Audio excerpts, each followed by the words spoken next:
Pak Sir James, Pak Jafar Shadiq, dan semua para pengacara dan Bapak Ibu yang menjadi peserta di acara ini. Mohon maaf, tadi saya ada kegiatan memberi pencerahan kepada napiter di dalam rutan. Ya, alhamdulillah masih berkesempatan untuk saya sharing di sini dengan topik yang acara webinar ini. Nah, saya tidak mengambil waktu yang panjang karena sudah lama sekali kegiatan ini sejak dari siang, ya.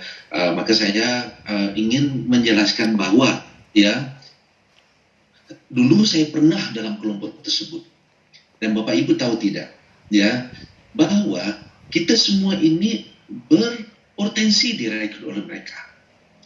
Ada orang masyarakat yang direkrut menjadi anggota. Ada juga orang yang direkrut menjadi supporters, pendukung mereka.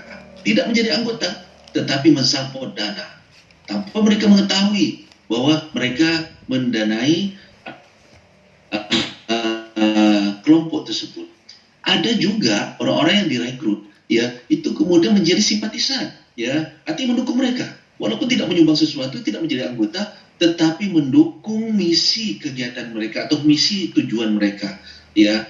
Dan ada juga di kalangan masyarakat ini yang kemudian dibuat menjadi umat netral. Umat netral ini adalah yang tidak mendukung kelompok teror, tetapi juga tidak setuju dengan kebijakan pemerintah.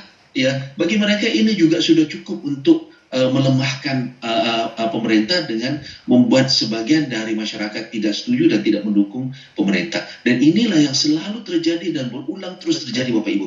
Dan saya tahu, ya, bahwa gerakan ini tidak akan pernah berhenti. Seapa saja yang bisa mereka menjadikan sebagai isu untuk melemahkan pemerintah, mereka akan pakai.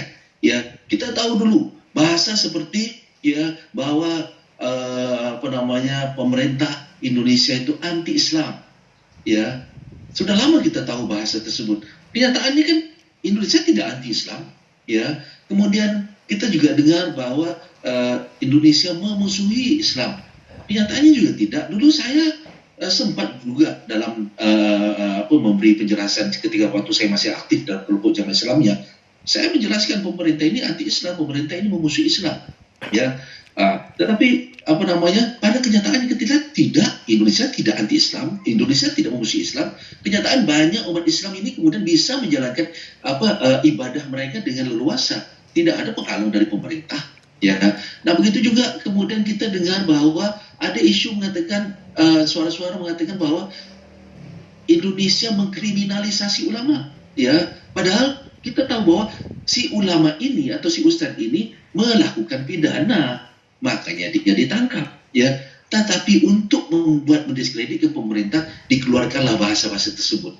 Dan sekarang, yaitu pemerintah disebut sebagai Islamofobia dengan menyebut bahwa pesantren, sekian jumlah pesantren sudah terjaring di dalam terorisme ataupun radikalisme, begitu juga masjid. Ya, menurut saya sebenarnya pemerintah dan aparat seperti sudah jelaskan panjang lebar oleh Pak Jenderal Nur Wahid tadi, ya, bahwa pemerintah sudah berusaha sekuat mungkin untuk menjaga, menyelamatkan, ya, rakyat Indonesia jangan sampai, ya, terjebak di dalam pidana, terjebak di dalam terpapar di dalam radikalisme ataupun terorisme.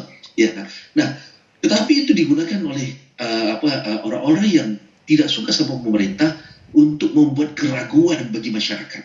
Dan itu kerjaan saya dulu waktu masih dalam kelompok Jamaah Islamiyah. Bapak Ibu, kita lihat fakta. Ketika waktu peristiwa bom Bali tahun 2002, ya, siapa pelakunya?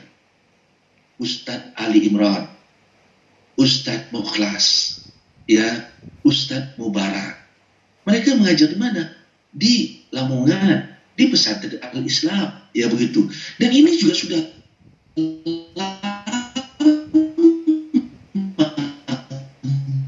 pesantren itu. Ada juga pesantren seperti pesantren yang melakukan pengiriman orangnya bergabung dengan MIT dan juga beberapa lagi yang lain-lain. Sebenarnya itu sudah beberapa kali masuk dalam berita.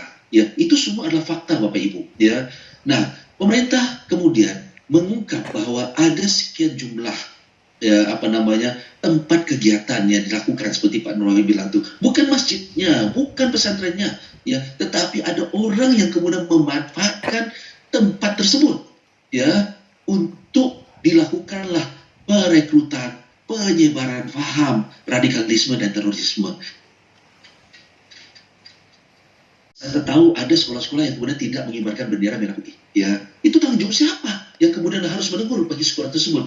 Ada di antara sekolah-sekolah yang tidak melakukan upacara, tidak menyanyikan lagu Indonesia Raya. Siapa yang harus menegur? Apakah BNPT? Terus apa yang dilakukan oleh instansi pemerintah yang lainnya? Kalau misalnya mereka tidak menjalankan sesuai aturan izin yang diberikan, ya tarik izin sekolah mereka. Mereka tidak boleh lagi, ya, seperti ada kasus baru-baru ini di Tasik yang kemudian menyalahgunakan wewenang, lalu kemudian melakukan tidak susila kepada siswinya, sekolahnya ditutup. Nah, begitu juga kita seharusnya bagi sekolah-sekolah yang kemudian tidak mau mengibarkan bendera merah putih, tidak mau menyanyikan lagu Indonesia Raya, ya tarik izinnya, ya, karena kita di satu sisi pemerintah melakukan kontraradikalisme, menyadarkan masyarakat, di sisi yang lain seperti ada pembiaran, ya, sekolah-sekolah kemudian dibiarkan dalam mengajarkan, mendidik tidak menghormati, ya, lambang-lambang pemerintah. Nah, inilah dia kemudian sebenarnya kita harus husnuzon, bersangka baik kepada pemerintah, bersangka baik apa yang dilakukan pemerintah itu adalah untuk kemasyarakatan dan kebaikan buat rakyat. Ya, jangan sampai kita kemudian terbawa arus, ya, bagi orang-orang yang ingin menjatuhkan ataupun anti pemerintah ataupun anti rezim. Ya, saya kira Bapak Ibu sebenarnya ini sedikit pengalaman saya yang kemudian saya share bahwa fakta-fakta ini sebenarnya sudah ada dan kita sudah lihat, ya. Kalaulah pemerintah membeberkan nama-nama pesantren tersebut seperti permintaan yang dituntut oleh banyak pihak untuk menyebut siapa itu, di mana pesantrennya, di mana masjidnya, maka akan terjadi kegaduhan di lapangan. Nah, biarlah itu menjadi data bagi pemerintah, tidak perlu diungkap di publik. Hanya kita perlu tahu bahwa, ya, ada yang sudah terpapar. Sekian jumlah, banyaknya, bukan sedikit, bukan satu dua. Itu membuat kita harus semua berwaspada. Bukan sekadar berwaspada, mari kita perbaiki. Ya, begitu. Biarkan pemerintah melakukan kerjaannya. Ya, itu data intelijen yang kemudian harus dilakukan tindak lanjut, di follow up, ya, dengan berbagai kegiatan pendekatan, pencerahan, ya, membuat supaya masjid-masjid ini, ya, tidak dipakai, ya, untuk kegiatan-kegiatan yang tidak sepantasnya, tidak dipakai untuk menyebarkan kebencian, ya, tidak dipakai untuk menyebarkan radikalisme. Begitu juga sekolah-sekolah. Nah, kita berharap, ya, dukungan masyarakat kepada apa yang dilakukan pemerintah, ya, itu dengan sepenuh hati, ya, begitu, dengan sepenuh dukungan dari masyarakat kepada pemerintah. Jangan biarkan orang-orang yang anti pemerintah ini melemahkan apa yang dilakukan oleh pemerintah.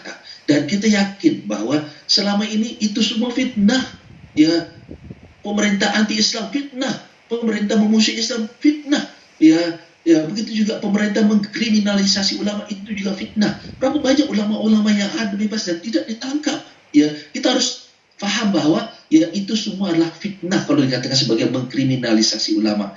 Negara kita negara hukum, dan sekarang difitnah lagi sebagai Islamofobia, dan itu juga tidak benar, ya. Sebagai, ya, insan yang cerdas, ya, mari kita buka mata, kita buka hati kita, ya, kemudian mari kita berpikir yang jernih, insyaallah, ya, kita dapat